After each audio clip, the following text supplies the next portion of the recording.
दोस्तों नमस्कार। Colonel Ajay, CEO Ajay Astro Money Guru first global astro finance digital channel से आपसे मुखातिब होता हूं। आज है 1 जुलाई सन 2024। दोस्तों आज के एपिसोड में हम खरीफ की फसलों की बिजाई के बारे में सरकारी आंकड़े आप तक प्रस्तुत करेंगे, जो कि काफ़ी उत्साहजनक है। जानिए पूरी रिपोर्ट विस्तार से। दोस्तों अजय एस्ट्रो मनी गुरु देश का पहला चैनल है जो 1,53,000 रजिस्टर्ड यूजर, 1 करोड़ 26 लाख से अधिक व्यू और 7,800 अधिक शो वाला चैनल है।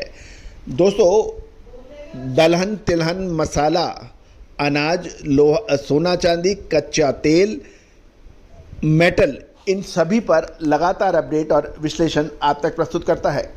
दोस्तों आप हमारा साप्ताहिक न्यूज़लेटर जो 3,000 रुपये वार्षिक शुल्क पर उपलब्ध है उसके लिए संपर्क कर सकते हैं।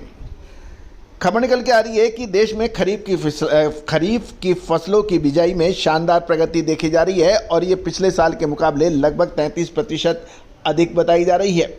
कृषि और किसान कल्याण मंत्रालय के जो आंकड़े रिलीज हैं उनको देखा जाए तो कुल मिलाकर खरीफ की फसल एक साल के पहले में समान अवधि की तुलना में 181.60 लाख हेक्टेयर से लगभग 32% बढ़कर 240.72 लाख हेक्टेयर हो गई है। इस साल 30 मई तक जल्दी मानसून आने से खरीफ की फसलों की बुआई में काफ़ी मददगार साबित हुई है। पिछले साल दक्षिण पश्चिम मानसून 25 जून को ही आया था। पिछले साल अल नीनो की शुरुआत ने मानसून को प्रभावित किया था, जिसके परिणाम स्वरूप औसत से कम बरसात हुई थी। लेकिन ये भी ध्यान देने वाली बात है कि देश में अभी तक आधे हिस्सों में औसत से कम बरसात है। गौरतलब है कि सबसे ज़्यादा जो फ़ायदा हुआ है वो सोयाबीन और कपास की फसलों को हुआ है, और जबकि मूंगफली में कम बिजाई के समाचार हैं। दलहन में सबसे शानदार बढ़त देखी गई है, जो साल 2023 में 28 जून तक दलहन में जो 8.02 लाख हेक्टेयर में हुई थी, जो इस बार बढ़कर 22.54 लाख हेक्टेयर में हुई है, जो 181% अधिक है। साथ साथ धान के अंदर मामूली गिरावट है। पिछले साल 22.77 के मुकाबले इस बार 22.73 लाख हेक्टेयर में होने के समाचार मिले हैं। साथ साथ अनाज की फसलें में लगभग 14.74% की गिरावट है। पिछले साल 28 जून तक 26.23 लाख हेक्टेयर के मुकाबले इस बार 30.89 लाख हेक्टेयर हुई है। जवार में उल्लेखनीय प्रगति देखी गई है। पिछले साल 0.98 के मुकाबले इस साल 1.53 लाख हेक्टेयर में हुई है।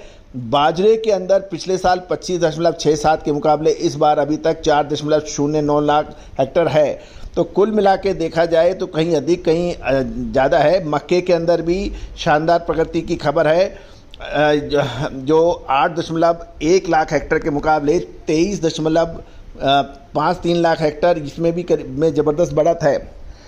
मूंगफली के अंदर पिछले साल 14.56 लाख हेक्टेयर के मुकाबले इस बार 8.19 लाख हेक्टेयर हुई है, इसमें 43% की कमी है।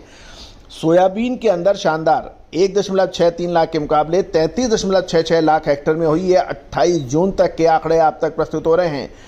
सूरजमुखी में 42%, तिल में 65% और अरंडी में 14% गिरावट, गन्ने में 2.58% अधिक, जूट में करीबन 6.5% कम, कपास में 36.3 लाख हेक्टेयर के मुकाबले अभी तक 59.13 लाख हेक्टेयर में हुई है। 28 जून तक कपास में 62.89% अधिक है पिछले साल के मुकाबले।